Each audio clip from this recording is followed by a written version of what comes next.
सभी को नमस्कार दोस्तों। इस वीडियो में हम बात करेंगे कि हमें कोचिंग करनी चाहिए या नहीं करनी चाहिए। तो आज का हमारा टॉपिक है यूपीएससी एग्ज़ाम के लिए, यूपीएससी के लिए हमें कोचिंग करनी चाहिए या नहीं करनी चाहिए, कोचिंग वर्सेज सेल्फ स्टडी।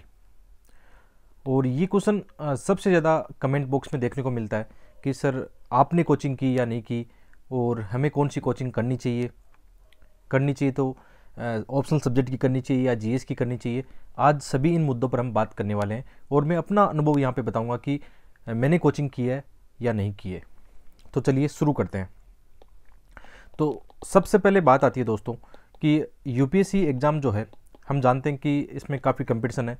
तो कहीं ना कहीं एक होता है कि हमें कोई गाइड करने वाला मिले या कोई कोचिंग संस्थान ऐसा मिले जो हमारी पूरी तैयारी करवा दे, तो उसके सारे हम पढ़ सकते हैं। या फिर ये होता है कि हम अपनी सेल्फ स्टडी के माध्यम से इस एग्ज़ाम को फाइट करें। तो दोस्तों मेरा अनुभव कहता है, जैसे आपको पता है कि मैंने 4 प्री पास किए हैं और जब 4 मेंस दिए तो इनमें से चार में से 3 मेंस भी क्वालिफाई मैंने किए।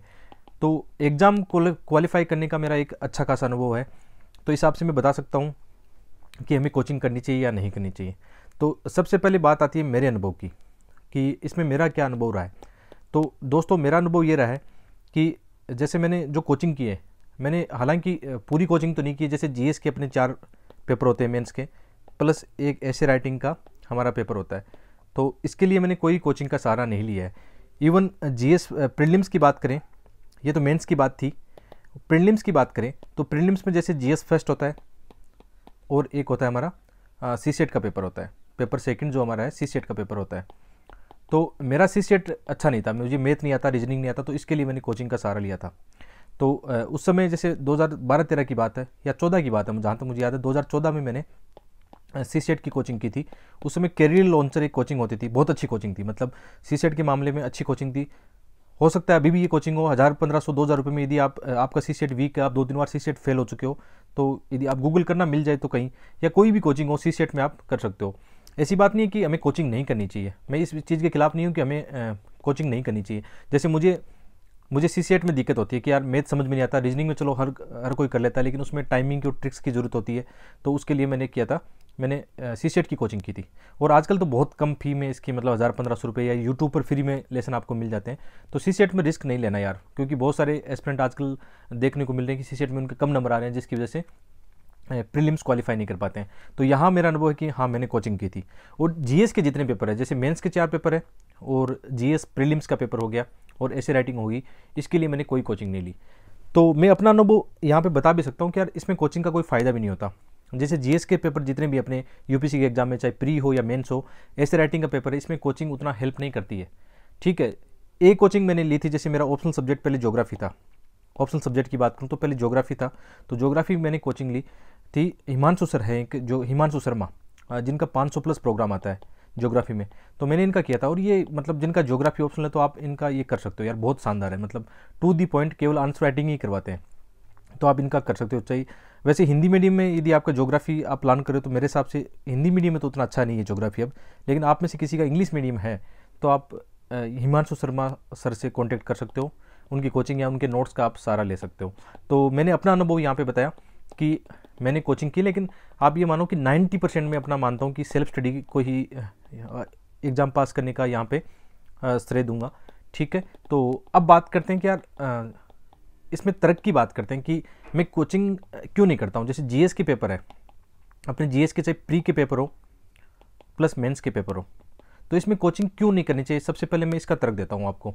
जैसे एक्चुअल में होता क्या है, आप यदि लगातार यूपीएससी के पेपर देख रहे हो, जैसे हम बात करते हैं यूपीएससी प्रीलिम्स की बात करते हैं, यूपीएससी प्री की बात करते हैं, तो जैसे इस साल 2021 का आपने प्रीलिम्स का पेपर देखा होगा, कैसा पेपर आया था।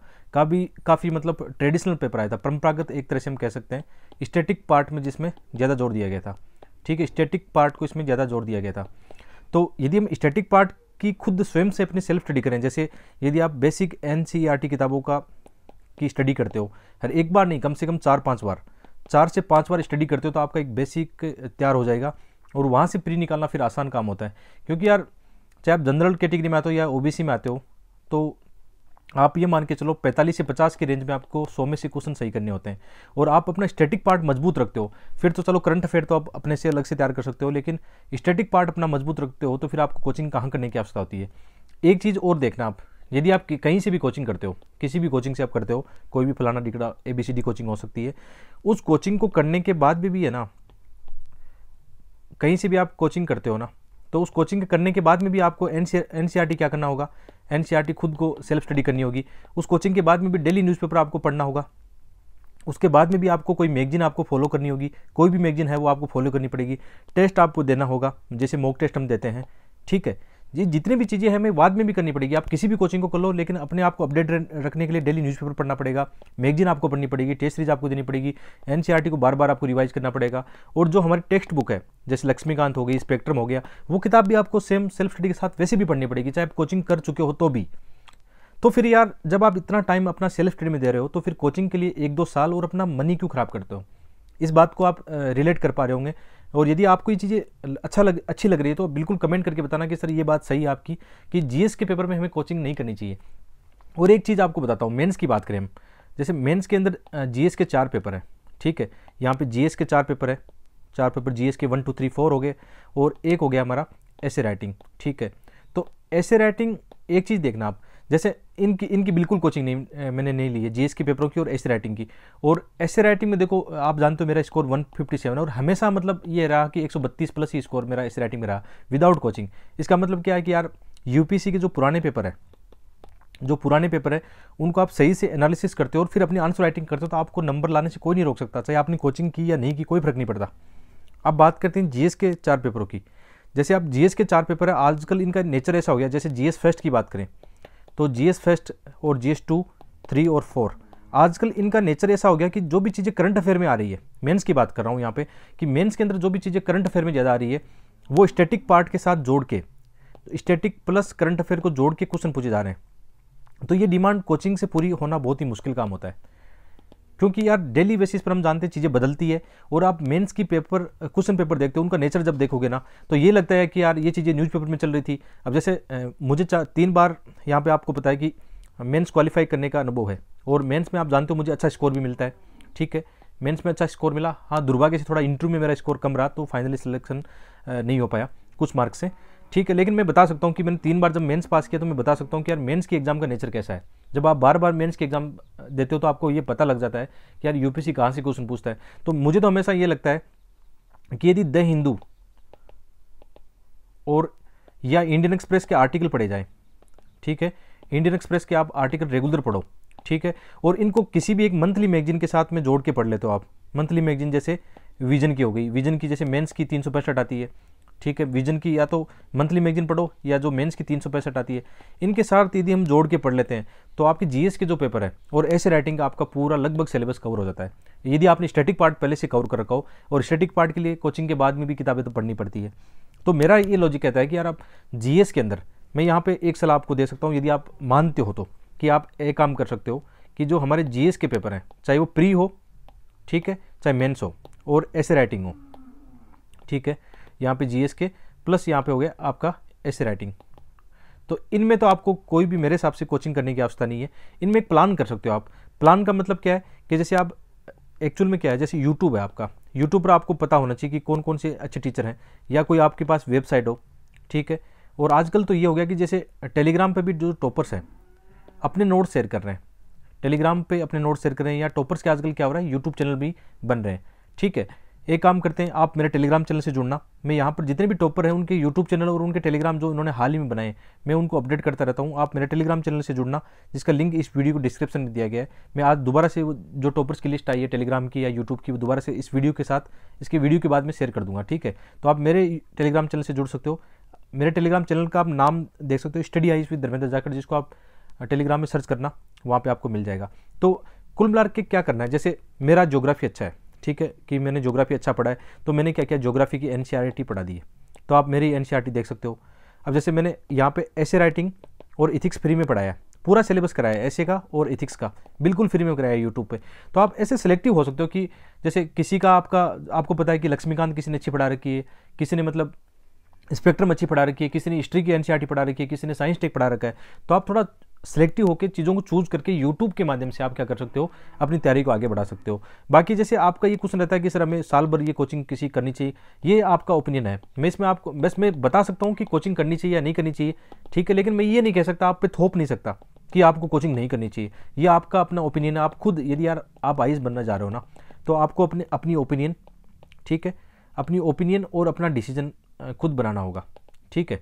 इतना तो आपको करना पड़ेगा। जब आप इतनी बड़ी सेवा में जा रहे हो, इतनी बड़ी एग्जाम के लिए जा रहे हो, तो डिसीजन तो आपको अपना लेना पड़ेगा। यहाँ पे मैंने आपके सामने खुल के रख दिया कि मेरा अनुभव क्या था, कि मैंने कोचिंग की या नहीं की। तो आप मान सकते हो कि मैंने 90% सेल्फ स्टडी की है और 10% कोचिंग की है। और मैंने किन चीज़ की कोचिंग की है, जैसे मेरा मैथ वीक था तो मैंने सीसेट का सहारा लिया वहाँ पे, और ऑप्शनल सब्जेक्ट मेरा उतना अच्छा नहीं था, जैसे उसको अच्छी आंसर राइटिंग करने के लिए मैंने लिया था। तो आप इन पे जा सकते हो कि ऑप्शनल सब्जेक्ट को हमें जल्दी तैयार करना है तो किसी टीचर का हम सहारा ले सकते हैं, कोचिंग के नोट्स का सहारा ले सकते हैं। यदि कोचिंग नहीं करना चाहते तो कोचिंग के नोट्स मिल जाते हैं। और एक्चुअल में ये होता है, सबसे इंपॉर्टेंट चीज़ यही होती है कि यूपीएससी का आप नेचर समझ गए ना, यूपीएससी एग्जाम के क्वेश्चन का आप नेचर समझ गए, ठीक है। सबसे इंपॉर्टेंट चीज़ यही होती है। जिस दिन नेचर आपकी चीज़ ये पकड़ में आ गया ना क्वेश्चन का, उस दिन आपकी सेल्फ स्टडी एकदम धार लग जाएगी।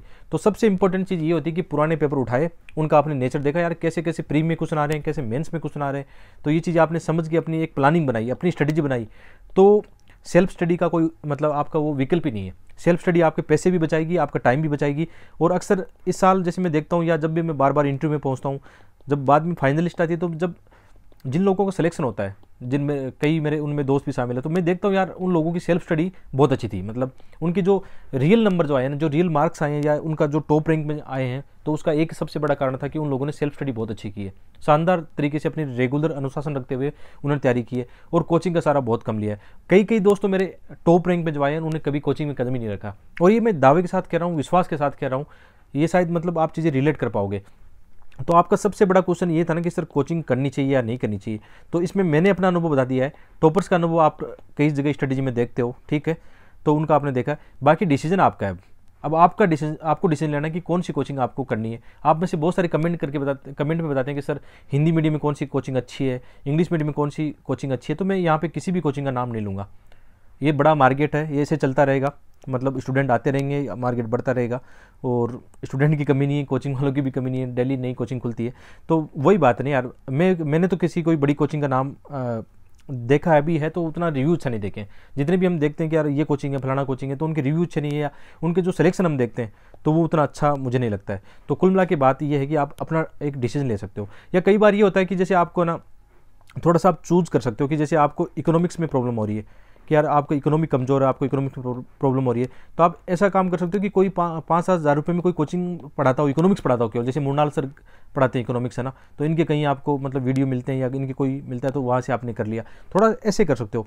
या फिर एक चीज़ और होती है कि आपने सेल्फ स्टडी की और कुछ पैसा आपके पास है, तो आप है ना अच्छी टेस्ट सीरीज में लगा सकते हो, और वो भी प्री की नहीं, मेंस की ओनली। जैसे आप इसमें मैं एक सलाह दूंगा कि जैसे आपने सेल्फ स्टडी की है खूब सारी, है ना, तो आपके पास अच्छी सेविंग हुई है ना, तो अपनी सेल्फ स्टडी का जिससे के माध्यम से जो पैसा आपने सेव किया है, कुछ 10-20 हज़ार रुपये, आप एक काम कर सकते हो, इसमें किसी भी मेंस की टेस्ट सीरीज में लगा सकते हो। ये एक अच्छा माध्यम होता है। कोई भी एक अच्छी मेंस की टेस्ट सीरीज खरीद ली तो लगा सकते हो। हाँ, मैंने किया है, मैंने विजन आईएएस की मेंस की टेस्ट सीरीज की ज्वाइन की थी, अच्छा मुझे इसका लाभ मिला था। और यहाँ पे एक चीज़ और है, यदि आप ये भी नहीं खर्च करना चाहते हो, 10-20 हज़ार रुपये भी खर्च नहीं करना चाहते हो, तो मार्केट में जाओ, किसी भी कोचिंग की जो आपको करनी है, आपकी ऑप्शनल सब्जेक्ट की करनी है, जीएस की करनी है, ऐसी राइटिंग की करनी है, मार्केट से क्या करो, फोटोकॉपी उठाओ, ठीक है, फोटोकॉपी उठाओ और उनको घर पे बैठ के लिखो। आप में इतना अनुशासन होना चाहिए कि घर पे बैठ के उनको लिखो और खुद अपना उनके मॉडल आंसर से अपना आंसर मैच करो, ठीक है। ये सबसे अच्छा माध्यम होता है। तो फिर आपको 1 रुपया खर्च नहीं करना है, ये बात इंपॉर्टेंट होती है। तो आशा करता हूँ कि यार आपको ये चीज़ें समझ में आ गई होगी। जिस उद्देश्य से आज का ये वीडियो बनाया गया था, वो निश्चित रूप से आपके काम आएगा, कि आपको ये डिसीजन लेने में काम आएगा कि आपको कोचिंग करनी है या नहीं करनी है। और मैं एक चीज़ और बोलता हूँ कि आप में से हिंदी माध्यम के कई विद्यार्थी ऐसा कई बार करते हैं कि सर आपने ज्योग्राफी, मतलब आप ज्योग्राफी की आप सजेस्ट करो कुछ किताबें या बुक्स वगैरह। तो यदि आप आगे प्लानिंग कर रहे हो 2022 या 23 में ज्योग्राफी हिंदी माध्यम से लेने का प्लान बना रहे हो, तो मेरा ओपिनियन कहता है कि यार हिंदी माध्यम में ज्योग्राफी अच्छा नहीं है। ये अनुभव आया 4 मेंस देने के बाद में मैंने अपना चेंज किया है सब्जेक्ट, हिंदी साहित्य मैंने अब लिया है, क्योंकि लगातार मेहनत की। ऐसी बात नहीं कि हमने मेहनत नहीं की। ज्योग्राफी तो मैं 11वीं क्लास से पढ़ता आया हूँ और ग्रेजुएशन में मैंने ज्योग्राफी पढ़ी है। उसके बावजूद भी कितने प्रयास के बाद में मेरे कितना स्कोर आया, 255, मतलब 255, 240 ये स्कोर आया। मतलब इतना अच्छा स्कोर नहीं आया कि 300 प्लस हम जा सकें, तो इसलिए मैंने ज्योग्राफी छोड़ दिया। तो हिंदी माध्यम वाले थोड़ा अपना सोच समझ के अपना ज्योग्राफी जैसे सब्जेक्ट को चूज करना। आजकल हिंदी है, हिस्ट्री है, संस्कृत है, ये सब्जेक्ट अच्छे कर रहे हैं, तो इनको आप वरीयता दे सकते हो। तो ये हिसाब से हमारा वीडियो आज आपके काम आएगा। और कमेंट करके बताना कि ये वीडियो आपको कैसा लगा, और कोई क्वेश्चन हो आपका और किस टॉपिक पर आपको वीडियो चाहिए तो कमेंट करके बताना, ताकि मैं आने वाले वक्त में आपके जो भी आप कमेंट में क्वेश्चन करते हो उसके हिसाब से मैं आपके लिए वीडियो बनाऊँ। बहुत बहुत धन्यवाद। और वीडियो को लाइक शेयर करते रहना यार, इनको ज़्यादा से ज़्यादा शेयर करो ताकि हिंदी माध्यम के विद्यार्थी के लिए एक अच्छा कंटेंट मिल सके। बहुत बहुत धन्यवाद।